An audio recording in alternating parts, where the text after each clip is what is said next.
नमस्कार दोस्तों, target with PS Parihar channel में आपका स्वागत है। सुबह की इस वीडियो में ऐसी सूचनाएं होती हैं जो विभिन्न समाचार पत्रों पर छाई हुई होती हैं और विद्यार्थियों के लिए आवश्यक होती हैं। तो आइए शुरू करते हैं और देख लेते हैं कि आज के समाचार पत्रों में विद्यार्थी जीवन से संबंधित कौन कौन सी सूचना है। तो वीडियो को जल्दी से लाइक कर दें, शेयर कर दें और जिन छात्रों ने चैनल को अभी भी सब्सक्राइब न किया हो तो जल्दी से सब्सक्राइब कर लें ताकि आप लोगों को भी इसी प्रकार की ऑथेंटिक अपडेट सबसे पहले मिलती है। आगे बढ़ने से पहले एक सूचना उन छात्रों के लिए है जो छात्र किसी भी प्रतियोगी परीक्षा की तैयारी कर रहे हैं। किसी भी प्रतियोगी परीक्षा की तैयारी करने के लिए मॉक टेस्ट या टेस्ट सीरीज महत्वपूर्ण जरिया होते हैं और मॉक टेस्ट के लिए एक सबसे बड़ा प्लेटफॉर्म और सबसे बड़ा महत्वपूर्ण प्लेटफॉर्म है टेस्ट बुक। टेस्ट बुक में इसमें ऑफर चल रहा है फ्लैश सेल, यहाँ पर देख सकते हैं 24 घंटे के लिए। आज इसकी लास्ट डेट है। 580 भर्तियों की जो मॉक टेस्ट है एक साल के लिए आपको 360 रुपये में मिल जाएगा जब आप इस कोड को प्रयोग करेंगे TWP यानी टारगेट विद पीएस परिहार। और टेस्ट बुक बहुत बड़ा प्लेटफॉर्म, यहाँ पर देख सकते हैं आप लोग टेस्ट बुक में लगभग 14 लाख विद्यार्थी जुड़े हुए हैं और 12 भाषाओं में ये मॉक टेस्ट उपलब्ध है। टेस्ट बुक की लिंक मैंने डिस्क्रिप्शन बॉक्स में दे दिया है। यहाँ पर 43,000 से ज़्यादा मॉक टेस्ट आपको एक साल के लिए मिल जाएंगे। चलिए शुरू करते हैं आज की सूचनाओं को और सबसे पहले हम लोग बात करें शिक्षक भर्ती की और शिक्षक भर्ती में एडेड जूनियर हाई स्कूल भर्ती की। लिखा है शिक्षक भर्ती फंसने से अभ्यर्थी धरने पर हैं। अशासकीय सहायता प्राप्त जूनियर हाई स्कूल के लिए प्रधानाध्यापक एवं सहायक अध्यापक भर्ती लगभग साल भर से परीक्षा और परिणाम फिर संशोधित परिणाम तक ही अटकी है। 17 अक्टूबर 2021 को कराई गई परीक्षा के 16 नवंबर 2021 को घोषित परिणाम में कई विसंगतियां मिली हैं। शासन के निर्देश पर 6 सितंबर 2022 को संशोधित परिणाम जारी किया गया था और उसके बाद भर्ती प्रक्रिया पूरी करने की कोई जानकारी नहीं दिए जाने पर परीक्षा में सफल अभ्यर्थी शिक्षा निदेशालय में धरने पर बैठ गए हैं। 3 दिन से धरना दे रहे अभ्यर्थियों की मांग है कि भर्ती प्रक्रिया शुरू करने के संबंध में आदेश जारी किया जाए। सहायक अध्यापक के 1504 और प्रधानाध्यापक के 390 पदों पर परीक्षा हुई थी। लिखा हुआ संशोधित परिणाम जारी किए जाने के बाद भर्ती प्रक्रिया को लेकर के कोई जानकारी नहीं दी जा रही है। अभ्यर्थी अनवर धरने पर हैं। धरने पर सुधीर यादव और बहुत सारे छात्रों के यहाँ पर नाम लिखे हैं। तो केवल एडेड जूनियर ही नहीं, सभी भर्तियों का, सभी चयन बोर्डों का उत्तर प्रदेश में यही हाल है। माध्यमिक शिक्षा सेवा चयन बोर्ड की आप टीजीटी पीजीटी भर्ती को भी देख रहे होंगे, ना तो एग्जाम डेट का पता है, ना अभी तक सदस्य भेजे गए हैं। वही हाल आपका एडेड जूनियर हाई स्कूल भर्ती भी लटकी हुई है और तीसरी भर्ती LT ग्रेड शिक्षक भर्ती वो भी लटक चुकी है। और यहाँ पर LT ग्रेड के बारे में भी बहुत सारी जानकारी दी गई है। समकक्ष निर्धारण में अटक गई है 7,000 शिक्षकों की भर्ती। प्रदेश भर के राजकीय माध्यमिक विद्यालयों में सहायक अध्यापक LT एवं प्रवक्ता संवर्ग में 7,000 से ज़्यादा रिक्त पदों पर भर्ती समकक्षता विवाद के चलते अटक गई है। माध्यमिक शिक्षा विभाग की ओर से भर्ती के लिए अधियाचन उत्तर प्रदेश लोक सेवा आयोग को भेजा गया था, लेकिन आयोग ने समकक्षता का निर्धारण में अंतर होने से भर्ती विज्ञापन अब तक जारी नहीं किया है।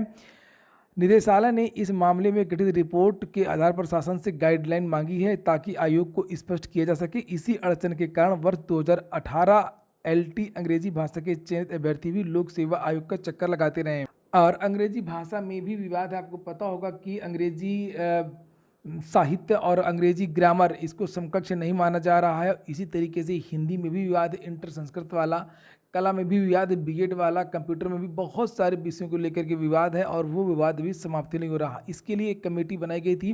कमेटी ने अपनी एक रिपोर्ट दी थी और उस रिपोर्ट को शासन के पास भेजा गया है। शासन से वो वापस जब आएगा तब जा कर के यहाँ से विज्ञापन निकलेगा। अगली सूचना UPSSC PET की। PET में सभी कक्षों की होगी वेबकास्टिंग और 15-16 अक्टूबर को होने वाली अधीनस्थ सेवा चयन आयोग की प्रारंभिक अर्हता PET के दौरान परीक्षा केंद्र की हर कक्ष की वेबकास्टिंग होगी, जिससे अनुचित साधनों का इस्तेमाल करने वालों को पकड़ा जा सके।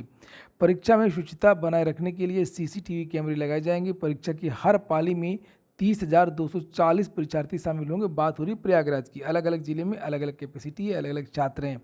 परीक्षा के लिए प्रश्न पत्र आ चुके हैं और अफसरों के साथ में ADM सिटी मदन कुमार ने बैठक की है। आज के समाचार पत्रों में योगी सरकार की जो कैबिनेट की कल की बैठक थी उन प्रस्तावों के बारे में भी सूचना दी गई है। जैसे यहाँ पर लिखा कि यूपी में कार पर 1 लाख दुपहिया वाहनों पर 5,000 की छूट। अगर इलेक्ट्रिक व्हीकल कोई इस्तेमाल करता है, चाहे इलेक्ट्रिक कार हो या इलेक्ट्रिक बाइक हो, तो उसमें विभिन्न तरीके की रियायतें दी गई। यहाँ पर लिखा हुआ है इलेक्ट्रिक वाहनों के बारे में कि उत्तर प्रदेश में इलेक्ट्रिक वाहन खरीदने पर राज्य सरकार भारी राहत देने जा रही है। पहले खरीदो पहले पाओ की तर्ज पर राज्य सरकार इलेक्ट्रिक कारों की खरीद पर फैक्ट्री कीमत पर 15% सब्सिडी यानी 1 लाख रुपए तक की छूट देने जा रही है। आगे लिखा है कि वहीं दुपहिया वाहनों पर यह छूट 5,000 रुपए तक और 3 व्हीलर पर 12,000 रुपए तक और इलेक्ट्रिक बसों में 20 लाख रुपए तक की छूट दी जाएगी। और सूचना है जैसे दिल्ली पुलिस चालक भर्ती की एडमिट कार्ड जारी कर दिए गए हैं। उत्तर प्रदेश लोक सेवा आयोग ने राजकीय मेडिकल कॉलेजों में सहायक आचार्य ऑप्स एंड गायनी के 3 पदों पर सीधी भर्ती का परिणाम बृहस्पतिवार को जारी कर दिया है। बुधवार को इसके लिए साक्षात्कार संपन्न हुआ था।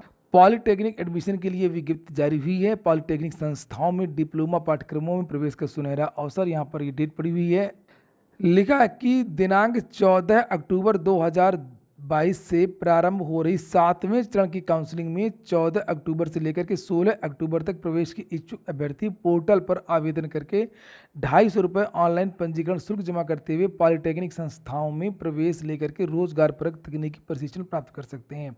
तो पॉलिटेक्निक में एडमिशन हो रही है। 4-5 चरण की काउंसलिंग हो चुकी है। बहुत सारी सीटें खाली रिक्त रह गई हैं। इस बार पॉलिटेक्निक में समाचार पत्रों के माध्यम से तो जानकारी दी गई थी कि प्राइवेट जो विद्यालय हैं उसमें 97% सीटें तक खाली हैं। जो विद्यार्थी पॉलिटेक्निक करना चाहते हैं वे अभी भी कर सकते हैं। दिल्ली यूनिवर्सिटी से वैकेंसी निकली है। असिस्टेंट प्रोफेसर की 101 पदों पर भर्ती हो रही है। पूरी जानकारी आपको दिल्ली यूनिवर्सिटी की वेबसाइट पर मिल जाएगी www.du.ac.in। लास्ट डेट 7 नवंबर के पहले विद्यार्थियों को आवेदन करना है। यूपीएससी से कुछ और विज्ञापन निकला हुआ है जैसे ड्रग इंस्पेक्टर, असिस्टेंट आर्किटेक्ट इत्यादि के जो पद हैं उस पर भर्ती आई हुई है। अलग अलग पद के लिए अलग अलग आयु सीमा इत्यादि है। और चयन प्रक्रिया के बारे में जानकारी दी गई है। पात्रताओं के बारे में जानकारी दी गई है। आवेदन की जो लास्ट डेट है वो 28 अक्टूबर है और आवेदन शुल्क 25 रुपये है। वेबसाइट देख लीजिए upsc.gov.in। यहाँ पर जाइए आप लोग और विस्तृत नोटिफिकेशन डाउनलोड कर लीजिए। उसके बाद में योग्यता इत्यादि देखिए। अगर योग्यता आप रखते हैं तो इसके लिए आवेदन कर सकते हैं। सेंट्रल संस्कृत यूनिवर्सिटी से भी भर्ती है। 71 पदों पर भर्ती हो रही है। LDC lower divisional clerk, MTS इत्यादि के पदों पर भर्ती हो रही है। और यहाँ पर जैसे अलग अलग पद दिए हुए हैं उसी तरीके से अलग अलग योग्यताएं भी मांगी गई हैं। इसके लिए भी आप लोगों को विस्तृत नोटिफिकेशन देखना होगा। वेबसाइट जाइए, यहाँ पर ये sanskrit.nic.in इस वेबसाइट पर जाएंगे तो यहीं पर आपको विस्तृत नोटिफिकेशन मिल जाएगा। और चयन का तरीका यहाँ पर लिखा हुआ है। सारी ये जो आवेदन वगैरह है ये आपको 7 नवंबर के पहले भरना है। बीएड दूसरे चरण में चॉइस फिलिंग का आखिरी मौका आज है। लिखा है कि बरेली बीएड के दूसरे चरण में कॉलेज चॉइस फिलिंग का अभ्यर्थियों के पास शुक्रवार को आखिरी अवसर होगा। 15 अक्टूबर को अभ्यर्थियों की सीटें अलॉट कर दी जाएंगी। 15 अक्टूबर से तीसरे चरण की काउंसलिंग के लिए रजिस्ट्रेशन शुरू हो जाएंगे। दूसरे चरण की काउंसलिंग में 75,001 से लेकर के 2 लाख रैंक तक के अभ्यर्थियों को मौका मिला था। पहले चरण के छूटे हुए अभ्यर्थी भी इसमें भाग ले सकते थे। शुक्रवार को कॉलेज चॉइस फिलिंग का अंतिम दिन है। शनिवार को सीट अलॉटमेंट के साथ में तीसरे चरण की प्रक्रिया शुरू होगी।